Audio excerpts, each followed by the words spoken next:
बिस्मिल्लाहिर्रहमानिर्रहीम। खुतबा अव्वल। अल्हम्दुलिल्लाहिल्लज़ी हदाना लिदीनिहिल्लज़ी इर्तज़ा व सबीलिहिल्लज़ी इस्तफ़ा व नसरना लिमा यूजिबुज़्ज़ुल्फ़ता लदैहि वल वसूला इलैहि फ़अमरना लिअदाइ फ़र्दिल जुमुआत व मा औजब अलैना फ़ीहा मिनत ताआत व क़स्समहु लिअहलिहा मिनल फ़ी यौमिल जज़ा इन्नहु हुवल अज़ीज़ुल हकीम।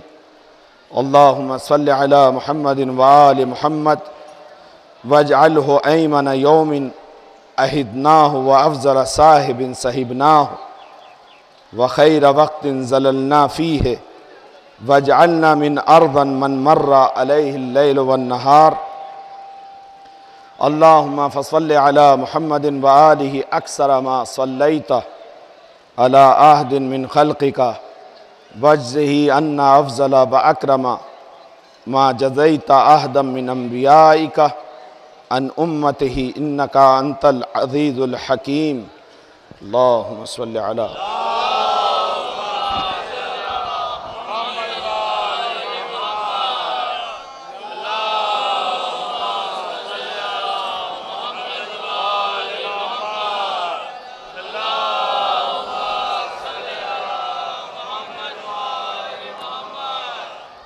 दूसरा खुतबा नमाज जुमा के एतबार से। बिस्मिल्लाहिर्रहमानिर्रहीम। अल्हम्दुलिल्लाहि रब्बिल आलमीन। अल्लाहुम्मा लकल हम्दु बदीइस समावाति वल अर्द ज़ल जलाल वल इकराम रब्बल अरबाब व इलाह कुल्ल मालूहिन व खालिक़ कुल्ल मखलूक़िन व वारिस कुल्ल शैइन लैसा कमिस्लिही शै व हुवा बिकुल्ल शैइन मुहीत। अंतल्लाहु ला इलाहा इल्ला अंतल अहदुल मुतवाहिदुल फ़र्दुल मुतफ़र्रिदु व अंतल्लाहु ला इलाहा इल्ला अंतल करीमुल मुतकर्रिमुल अज़ीम। वस्सलातु वस्सलामु अला मुहम्मदिन नबीर रहमति सय्यदिल मुरसलीन। अल्लाहुम्मा सल्लि अला।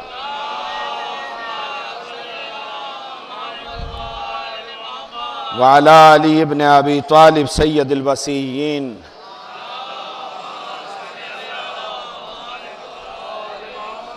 व फ़ातिमतुज़ ज़हरा सय्यदत निसाइल आलमीन।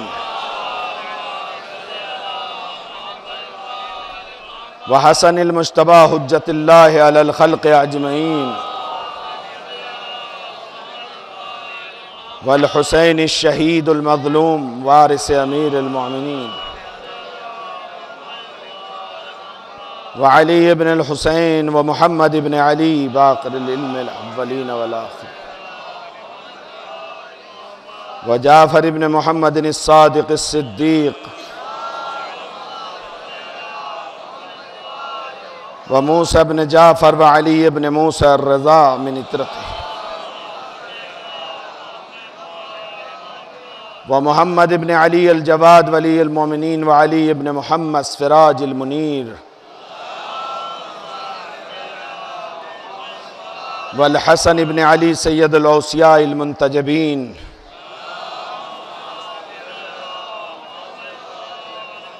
वल खलफ़िल क़ाइमिल महदी अल हुज्जत अल मुंतज़र बअद आबाइही अला खल्क़िकल मुवद्दी नबिय्यका व वारिस इल्मिल माज़ीन। बिस्मिल्लाहिर्रहमानिर्रहीम। क़ुल हुवल्लाहु अहद अल्लाहुस समद लम यलिद व लम यूलद व लम यकुन लहू कुफ़ुवन अहद। अज़ीज़ान गिरामी क़द्र व बिरादरान ईमानी, नमाज जुमा के एतबार से जैसे कि मैंने अर्ज़ किया कि हमें दो खुतबों की हिदायत का हुक्म हुआ है, जिसमें खुदावंद आलम की तारीफ़ और तौसीफ़ के बाद आपके नबी करीम और उनकी आले पाक की सना का नीज़ जुमे की अहमियत के एतबार से जो असले मकसद जुमा है, उसमें जो मिल्लत मुस्लिमा के कम से कम उस हफ्ते के मसाइल हों, उस पर गुफ्तगू करने के लिए नमाज जुमा का एहतमाम किया गया। मैं मुसलसल इस बात को अर्ज़ करता हूँ कि इस्लाम की हकीमाना पॉलिसी है, हकीमाना और सियासी मसलहत है, वरना आप अंदाज़ा लगाएं कि किसी ज़्यादा चीज़ के बदले में कम चीज़ को देकर फ़ख्र नहीं किया जाता। 4 रकत ज़ोहर की नमाज है जो वाजिब है रोज़ाना, और असर की 4 रकत। लेकिन जुमे के दिन अगर शराइत के साथ नमाज जुमा हो रहा हो तो 2 रकत नमाज जुमा पढ़ने के बाद 4 रकत साकित हो जाती है। पढ़ना भी चाहता है कोई तो कुर्बत की नीयत से पढ़, लेकिन यहाँ हमें 2 रकत वाजिब ही की नीयत से ज़ोहर पढ़नी चाहिए और 2 रकत असर पढ़नी चाहिए। यहाँ सबसे अहम मसला जो जुमे का है वो उसकी अहमियत और इफ़ादियत के एतबार से इज्तिमाइयत का मसला है। जैसे मैंने अर्ज़ किया कि 4 रकत साकित करके अल्लाह 2 रकत हमें पढ़ने का हुक्म दे रहा है, और फिर फ़ख्र, और इतना फ़ख्र कि ज़ोहर के लिए कोई सूरा नहीं नाजिल किया, जुमे के लिए एक पूरा सूरा नाजिल कर दिया, सूरह जुमा। यानी इसको एक फ़जीलत और अहमियत देनी थी। इसका एक अहम और असल फ़ायदा यह है कि लोग लाखों और करोड़ों रुपए खर्च करके भी उस कॉन्फ्रेंस से इतना फ़ायदा नहीं उठा पाते जितना अल्लाह और उसके रसूल ने इस इस्लामी कॉन्फ्रेंस से फ़ायदा उठाना चाहा है। चूँकि नमाज तो नमाज है, अगर मगरिब की नमाज आप अपने घर में पढ़ेंगे तो सवाब ज़रूर मिलेगा, लेकिन मोहल्ले की मस्जिद में सवाब 10 गुना हो जाता है, और जामा मस्जिद में सवाब और ज़्यादा तादाद में बढ़ जाता है। उसका मकसद ये है कि अल्लाह आपको समाज में बाकायदा फ़ाल देखना चाहता है। मौलाए कायनात ने मस्जिद में लेटे हुए और बैठे हुए उन नाम निहाद मुसलमानों को अपने हाथ से बाहर निकाला जो सिर्फ अल्लाहू अल्लाहू करके ज़िंदगी गुजारना चाहते थे। इसलिए कि इस्लाम सिर्फ महदूद ज़िंदगी का कायल नहीं है, बल्कि इस्लाम का नज़रिया यह है कि अगर तुम रिज़्क़ हलाल के लिए मजदूरी भी करोगे तो अल्लाह उसे भी इबादत करार देगा, नौकरी पर जाओगे तो अल्लाह उसे भी इबादत करार देगा। इसलिए कि ये समाज एक दूसरे से मरहून मिन्नत करार पाया है, एक दूसरे का मोहताज करार दिया। जाहिर सी बात है, मैं अगर बड़ा हुआ तो उसमें मेरे ऊपर न जाने कितने लोगों के एहसान, बड़े भाई का भी मुझ पर एहसान है, मेरे माँ बाप का भी मुझ पर एहसान है, मेरे पड़ोसियों का भी मुझ पर एहसान। मैं अपने जैसे मुनकसिरुल मिजाज की गुफ्तगू कर रहा हूँ, उन लोगों की गुफ्तगू नहीं कर रहा जो अब्बा से भी कह देते हैं कि अपने मज़े के लिए हमें दुनिया में लाए हो। ऐसे नालायक लोगों की बात नहीं कर रहा जो कहते हैं कि हमें किसी ने कुछ नहीं किया, हम खुद अपने आप बड़े बने। ये जुमला तो एक गुलिस्तान में और पार्क में और बागीचे में गुलाब का फूल भी नहीं कह सकता कि मेरे ऊपर किसी का एहसान नहीं, उसके ऊपर भी न जाने किसी का एहसान है। अगर माली ज़मीन के शिकम में गुलाब के पौधे को न लगाता तो गुलाब पौधा बनकर सामने ना आता, और जब पेड़ न बनता तो फिर कली सामने ना आती, और शायद अगर पानी उस मिक़दार में न मिलता तो कली कुमला कर रह जाती, फूल न बन पाती। अगर सूरज अपनी उस पर इतनी रोशनी न डालता तो इतना अच्छा खूबसूरत एक गुलाब का फूल सामने ना आता। तो जब एक गुलाब का फूल बगैर एहसान के नहीं है, तो आप इतने अच्छे महकते हुए फूल बगैर एहसान और बगैर किसी के मिन्नत के बगैर कैसे वजूद में आ गए? ये तो सिर्फ एक घराना है जो किसी के एहसान के तले नहीं दबा हुआ, वो नबी और आले नबी, अली और औलाद का घराना है। वरना इस दुनिया में जो भी आया है वो किसी ना किसी वक्त आपका मोहताज होता है। यह अलग बात है कि एमपी बनने के बाद वो कॉलर को ऊपर करके आपके सामने फख्र से खड़ा हो, एमएलए जो आपके दर दर सामने आकर वोट लेकर गया है, लाल बत्ती मिलने के बाद अपने सर को बुलंद कर ले, वो तो अच्छा हुआ कि आपके ये बत्तियां भी छिन गई, वरना वही जो भिखारी होता था हमारे सामने बड़ा जिम्मेदार बनकर आता था। हर इंसान को अल्लाह ने समाज के तहत मजबूर रखा है। सिर्फ एक घराने के अलावा जिनको दुनिया में किसी का मोहताज नहीं रखा है, बल्कि उनके लिए हर इंसान को मोहताज रखा, हर जात को, हर शय को मोहताज रखा। यहां तक कि जैसा सवाली आता है उस घराने पर, वैसा ही हाजत को रवा कर कर लेकर जाता है। यूं अर्ज करूं, अगर नमाज सवाली बनकर आई तो अजमतें ले गई, रोजा सवाली बनकर आया तो फरासतें ले गया, राहिब सवाली बनकर आया तो औलाद ले गया, हुर सलामी लेकर बनकर आया, हुर सवाली बनकर आया तो अलैहिस्सलाम बन गया। एक सलवात भेज दिए बर मोहम्मद वाले।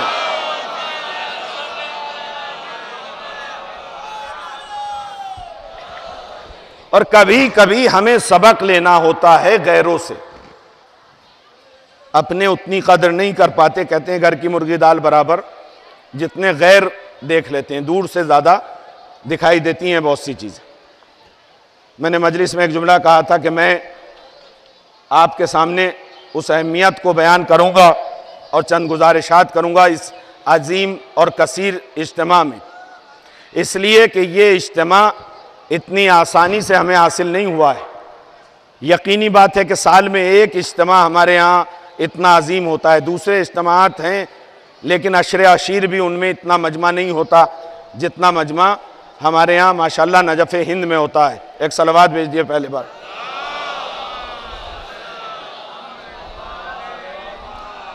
और मैंने अर्ज किया था कि इस इज्तिमा को लिल्लाह मेला और उर्स बनने से बचाए रखिए। इसमें हर इंसान की जिम्मेदारी, मेरे नौजवान भाइयों की जिम्मेदारी बुजुर्गों से ज़्यादा है, बुजुर्गों की जिम्मेदारी नौजवानों से ज़्यादा है, माँ और बहनों की जिम्मेदारी मर्दों से ज़्यादा है। इसलिए कि वो जहाँ जनाब फातिमा ज़हरा को, मैंने गुज़िश्ता साल भी इस बात को कहा था, ये तकरारी नहीं होती हैं बातें बल्कि वाजिब होती हैं। जहाँ वो सामने रोज़ा जनाब फातिमा ज़हरा का है, वहाँ हम लोगों को नहीं आने देती, जबकि वो हमारी दादी का रोज़ा है जनाब फातिमा ज़हरा का, लेकिन मर्द उसमें नहीं जा सकता उनके बकौल। तो फिर वो हज़रत अली के रोज़े में मर्दों की तरफ कम से कम क्यों आती? रात भी मैं आया ज़ियारत के लिए तो बाकायदा ऐसा था कि कमेटी की तरफ से इंतज़ाम है आधा औरतों का और आधा मर्दों का। खुलूस में मुश्किल आती, हराम में पड़ जाता है इंसान, जवाब देना पड़ेगा। एक मौलाना का वाक़या खुद उन्होंने बयान किया कि जब हम सैयदा ज़ैनब शाम में ज़ियारत के लिए जाते हैं तो बड़े दिल से और खुलूस से चाहते हैं कि ज़री का बोसा दें, लेकिन कोई ना कोई जानने वाला मिल जाता है, अरे अल्लामा साहब, अरे और मौलाना साहब, तो पता चला सारा खुलूस जो इतनी देर में हमने बनाया था वो एक ज़रा से अल्लामा और मौलाना कहने में ख़त्म हो गया। अब हमें दोबारा से एहसास करना पड़ता है। तो इसमें हराम में वो माँ और बहनें शामिल हैं। अगर किसी जवान के जहन में खलफशार होता है तो लिल्लाह मैं उनसे अर्ज़ कर रहा हूँ और हर साल कहता रहूँगा, जब दरगाह छोटी थी तो उस वक्त यह था कि साहब औरतें ज़्यादा होती हैं, अब बाकायदा उनकी साइड उधर है, वो उस तरफ रहें। और यह अजीब सा दीन है, यह अजीब सा मज़हब है। ज़ियारत के लिए जनाब सैयदा का, चारदा मासूमीन की ज़ियारत के लिए खुला हुआ रखा रहेगा, जनाब सैयदा का एक कटोरे में ढका हुआ, इस पे अलग कह दीजिए। या तो आप मानिए कि चारदा मासूमीन में वो नहीं है, चारदा मासूमीन में है तो शहजादी उसमें शामिल हो गई। तीसरे नंबर पर रसूल इस्लाम हज़रत अली और तीसरे नंबर पर शहजादी का, नहीं ये अलग से इनकी नज़र देनी। अच्छा चलिए दे दीजिए, क्या है खोल के देखना चाहे खोल नहीं सकते, फिर भी बता तो दीजिए। का अंगूर रखे हैं, कैसे रखें अंगूर? पर्दे में रखें, पर्दे में ढककर अंगूर रखें। सच बताइए, किसी शरीयत में अंगूर का पर्दा है? किसी मजहब में अंगूर का पर्दा है? बालों का पर्दा मजहब ने रखा है। वो जो बालों को बाहर दिखाती हैं, अंगूर खरीद कर 2 रुपए के पर्दे में रखकर शहजादी को खुश करना चाहती हैं। शहजादी तुम्हारे बालों में पर्दा देखकर खुश होंगी, अंगूरों को पर्दे में रखकर खुश नहीं होंगी। एक सलवात भेज दे बर मोहम्मद वाले।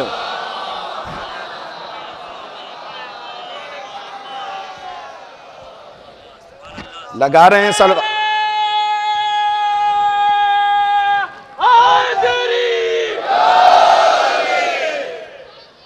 हाँ, जाहिर सी बात है कि जितना बड़ा इज्तिमा है सलवात भी उतनी ही बड़ी होनी चाहिए।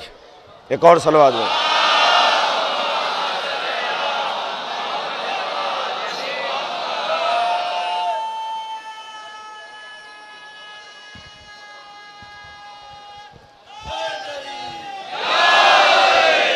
मैंने अरबी का उर्दू तर्जुमा इसी वजह से नहीं किया कि आपको चंद गुजारिशात अपने छोटे भाइयों की खिदमत में पेश करूं, इसलिए कि ये पैगाम जितना जिसका ज़िम्मा है उसे पहुंचाना चाहिए। जैसे कि कल एक मौलाना मजलिस में पढ़ रहे थे कि छोटी सी चिड़िया जनाब इब्राहिम के ख़िलाफ़ जो आग जलाई गई थी उस पर पानी डालने के लिए अपने मिनकार में पानी लेकर चली। जब उससे किसी ने कहा कि तू क्या इतने बड़े लाव को बुझा सकती है, अकेला चना क्या भाड़ को झोंकेगा, तो उसने ये कहा कि मैं तारीख में ये बताना चाहती हूं कि मैं आग जलाने वालों में से नहीं थी, आग बुझाने वालों में से थी।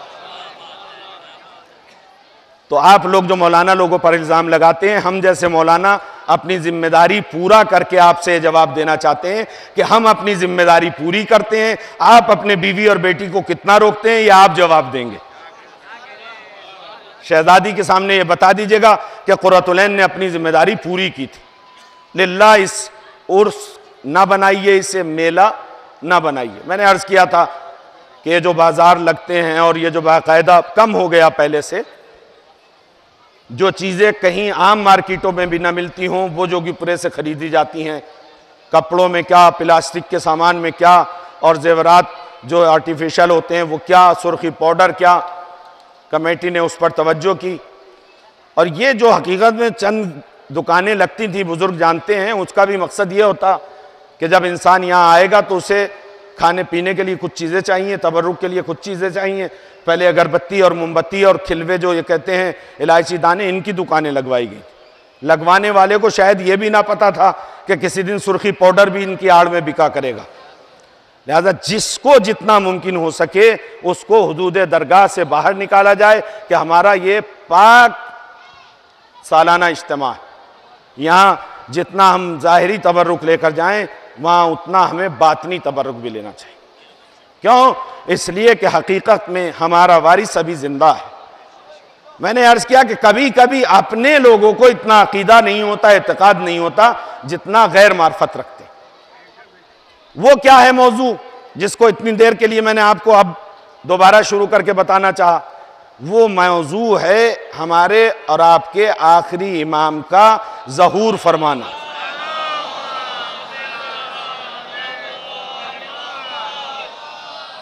हमारा अकीदा है या नहीं कि इमाम पर्दे गैब में वारिस हकीकी इस कायनात का कहाँ है? पर्दे गैब में। आने का यकीन है यकीन आने का या नहीं है? ज़बानी है या दिल में भी है? हमने अपने बचपन से एक रिवाज देखा है अपने यहाँ हिंदुस्तान में, बुरा नहीं कह रहा मैं, किसी बात को भी बुरा कहने का आदी नहीं हूं, बल्कि उसको दूसरे पैराए से समझाने का आदी। कोई इंसान, कोई जाकिर, कोई आलिम, कोई शख्स भी अभी इमाम ज़माना खाली कह दे तो हमारे सर ऐसे झुक जाते हैं।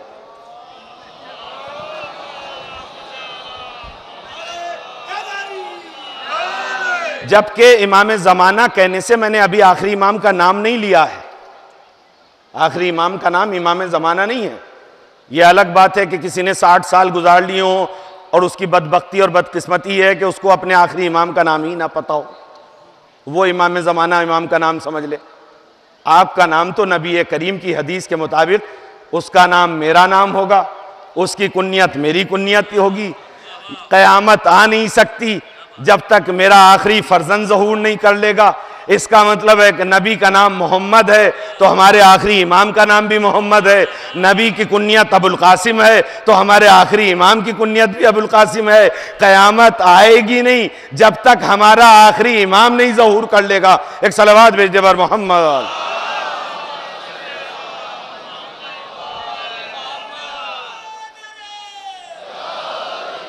हमारा अकीदा है ये।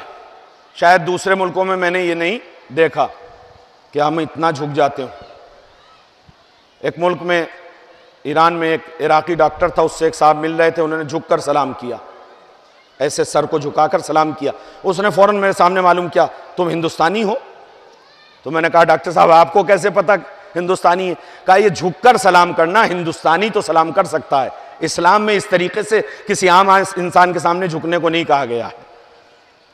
तो इस तरीके से अगर हम इमाम की इतनी मार्फत रख सके हैं कि अगर इमाम ज़माना भी कह दिया जाए तो हम इतना अपना बदन झुका लेते हैं, तो काश जब हम इतना अकीदा रखते हैं कि उनके नाम या उनके लक़ब पर हम इतना सर झुका लें, इतना जरा सा दिल भी अगर झुका लें तो हमारी जिंदगी कामयाब हो सके।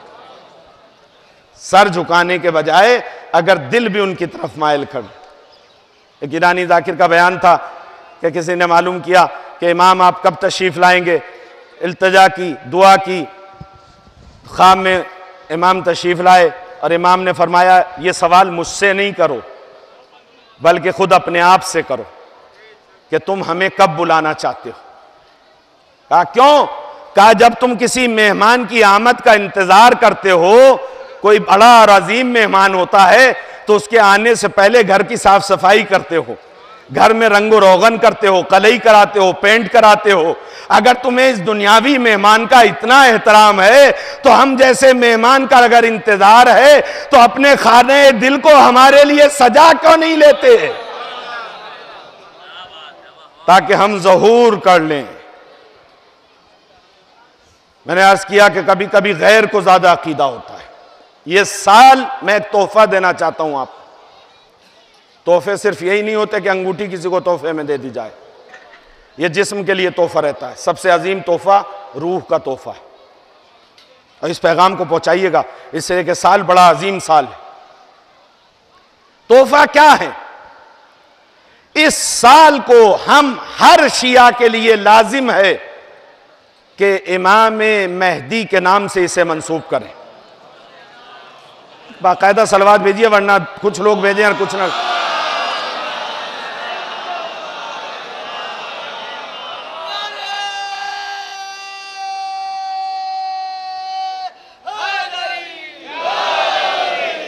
अच्छा, ये मालूम किया जा सकता है, कोई मेरा भाई ये कह सकता है कि मौलाना पिछले साल भी आपने जुमा पढ़ाया, हम तो 10 साल से देख रहे हैं। पिछले साल इमाम का साल नहीं था, आने वाला साल इमाम का साल नहीं था। पूरे दिन पूरी कायनात अल्लाह ने अपने इन खास बंदों के लिए रखी और बनाई। फख्र किया है कि मैंने इन सब चीज़ों को अपने इन बंदों के लिए जो खास हैं और यही वारिस हैं इस कायनात। इस साल क्यों मौलाना आप कह रहे हैं इमाम ज़माना का साल होना चाहिए? इसलिए कि जो अकीदा हम में से बहुत से अपने इमाम को चाहने वाले नहीं रखते, इस साल ये अकीदा एक गैर मुल्क के नाम नेहाद शहजादे ने ऐलान करके बता दिया। जो मीडिया से ताल्लुक रखते हैं, जो खबरें सुनते हैं, एक उस मुल्क का शहजादा अपने नाम नेहाद शहजादे जैसे होते हैं, उसने ऐलान किया, जो इस्लामी मुल्क कहलाता है, कि ईरान से जंग करना अब हमारा फरीजा बन गया है। उससे मालूम किया गया क्यों? का ईरान इमाम मेहदी के ज़हूर का यकीन रखता है और वो पूरी तैयारी इमाम मेहदी की आमद के लिए कर रहा है, ताकि दुनिया में ज्यादा से ज्यादा इस्लाम फैले और हम अपनी हुकूमत को इमाम मेहदी के हैंड ओवर करें। अल्लाह अकबर। जो अकीदा हम सिर्फ जबानी रखते हैं, हमसे अच्छा तो वो गैर है जिसने यकीन से बता दिया कि इमाम जरूर आएंगे। उसने यकीन से कहा है कि ये अपने इमाम मेहदी पर एतकाद रखते हैं और ये कहते हैं कि इमाम आएंगे और हम हुकूमत को इमाम के हवाले कर देंगे। लाखों सलाम हो उस कायद मिल्लत रहबर मुअज़्ज़म हज़रत आयतुल्लाह ख़ामनेई पर, जिनकी क्लिप मैं सुनाना चाहता था आपको, लेकिन सिर्फ मुख्तसर बयान करूं वक्त के एतबार से, कि जिन्होंने अब वक्त अपनी तकरीर में ये फरमाया कि ए साहिब ज़माना, ए इस कायनात के आका और मालिक, तशरीफ ले आ, इसलिए कि हकीकत में मालिक कायनात तू ही है, हकीकत में ज़माने का इमाम तू ही है, हम तो तेरे ग़ुलाम हैं। जिसका खामनेई जैसा गुलाम हो उसके लिए इफ्तिखार का सर बुलंद करने के लिए कितना अजीम मुकाम है। यही वजह है अजीज़ान गिरामी कद्र, हम सब दुआ करते हैं कि अल्लाह हमें इमाम ज़माना के आवान व अंसार में करार दे। लेकिन सबसे ज़्यादा जो असहाब और अंसार इमाम के होंगे 313 में से, वो सबसे ज़्यादा ईरान से होंगे और ईरान में भी कुम से होंगे। क्यों? इसलिए होंगे कि वहां सिर्फ ज़बानी दावे करने वाले नहीं हैं इमाम के चाहने वाले। सच बताइए, 2 दिन गुजर गए, कितने हमने इमाम के लिए दुआएं की? याद रखा अपने इमाम को, जबकि उसको दुआ की जरूरत नहीं है। हमारी बका के लिए उनकी बका, यानी उनका वजूद सिर्फ हमारे लिए है, रहमत है। कायनात खत्म हो जाती अगर आखिरी वारिस नबी पर्दे गैब में मौजूद ना हो। हम मानते भी हैं तो हिंदुस्तानी मिजाज से मानते। जिस तरीके से जमकरान की मस्जिद का एक वाकया है मुख्तसर सा, मस्जिद जमकरान जिस तरीके से इराक में मस्जिद सहला है, रिवायत में है कि 40 मंगल का दिन गुजर के शबे चहारशंबा यानी बुध के आने वाली रात, जो बुध का दिन निकलेगा, अगर कोई मस्जिद जमकरान 40 शबे चहारशंबा मुतवातिर जाए तो उसको इमाम ज़माना की ज़ियारत होती। यह रिवायत में है। एक सलवात भेज दे पर मोहम्मद।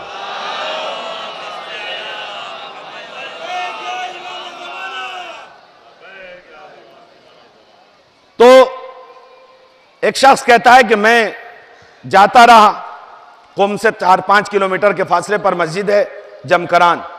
जिस तरीके से बस्ती के बाहर शाह नजफ दरगाह है ये मौला की, और सैयद राजू ने बशारत के तौर पर इसकी इब्तिदा की, इसी तरीके से वहाँ का एक दहकान था, जमकरान एक देहात और गांव था।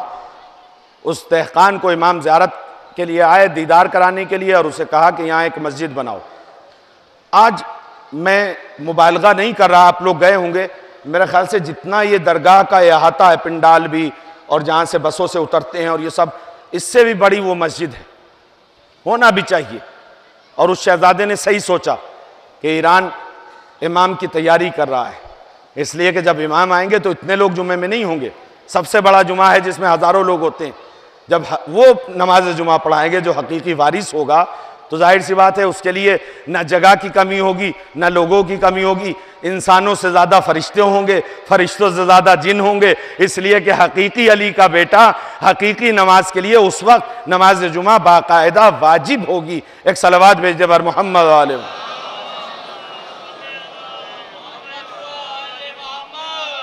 तो कहता है 39 रातें गुजर चुकी थी, यानी हफ्ता हफ्ता। और कुम और जमकरान का मौसम ऐसा होता है, गर्मी में शिद्दत और सर्दी में -9 तक बर्फ पड़ती।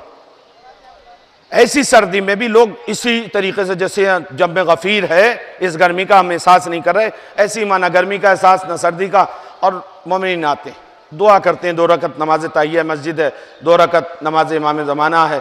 कहा 39 शबें गुजर गई, 40वीं शब भी आ गई। 40 हफ्ते, 40 रातें नहीं, 40 हफ्ते गुजर गए। और अब उस हफ्ते में वो इस इंतजार में था कि इमाम ने वादा किया है जो 40 शब चहारशंबा आएगा मैं उसके दीदार के लिए आऊंगा। बैठे बैठे तस्बीह पढ़ते पढ़ते वो किसी फिक्र में खामोश हो गया, अब इंतजार करने लगा। वो शख्स कहता है कि मेरे पास एक जवान बैठा हुआ था खूबरू, उसने मुझसे मालूम किया भाई तुम अभी तो इबादत में मशगूल थे, तस्बीह पढ़ रहे थे, यकाएक तुम्हें ये क्या हो गया कि तुम तस्बीह छोड़कर किसी फिक्र में मशगूल हो गए। उसने कहा कुछ नहीं, कोई फिक्र नहीं। कहा नहीं कोई फिक्र तो है।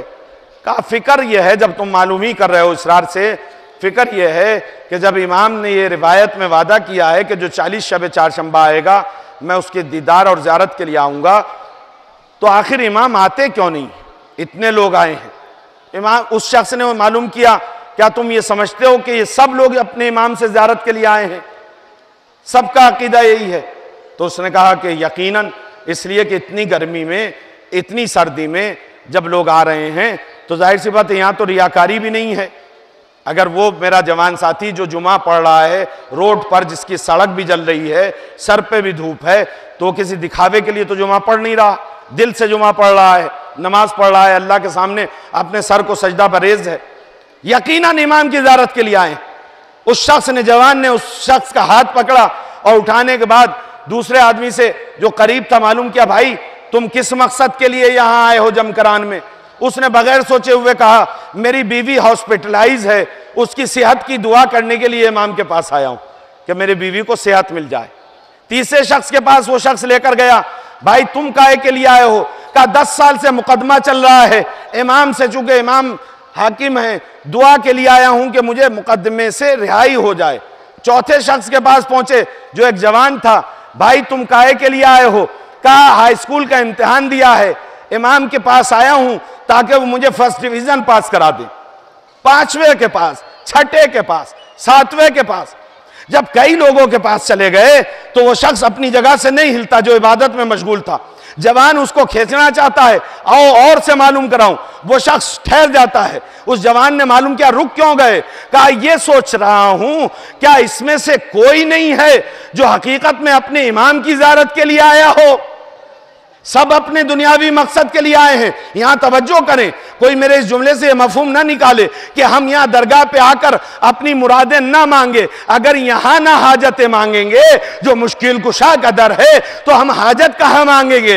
लेकिन मेरे कहने का मकसद जो है उस पर तवज्जो फरमाएं। इसमें से कोई नहीं है जो अपने जमाने के इमाम की ज़ियारत के लिए आया है।